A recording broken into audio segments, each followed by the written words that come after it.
नमस्कार आपण को कामाख्या टीवी लाइव को स्वागत। कामाख्यानगर निर्वाचन मंडली अंतर्गत सारुवाली पंचायत रे आम ओडिशा नवीन ओडिशा सचेतनता शिविर अनुष्ठित होई जाइछि।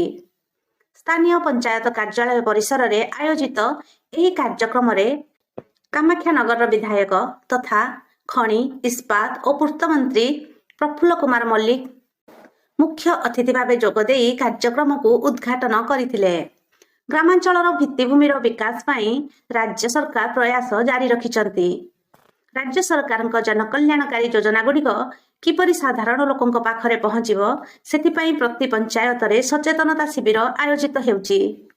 आम ओडिशा नवीन ओडिशा माध्यम रे ग्रामांचल रे जगन्नाथ संस्कृतिर प्रचार और प्रसार, मंदिर गुड़िकर पुनरुद्धार, महिला सशक्तिकरण दिगरे राज्य सरकार आभिमुख्य प्रति पंचायत रे कृषि और कृषकर उन्नति इत्यादि योजना कार्यकारी हेउछि।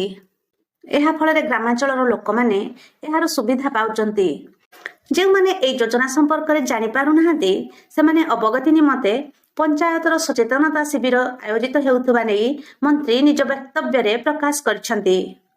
अन्य अतिथि भावे कामाख्यानगर ब्लॉक अध्यक्ष प्रेमानंद साहू, एबीडीओ झरणा सामल प्रमुख कार्यक्रम रे उपस्थित रही स्थानीय लोक मानकु सरकार विभिन्न योजना संपर्क रे अवगत कराइथिले।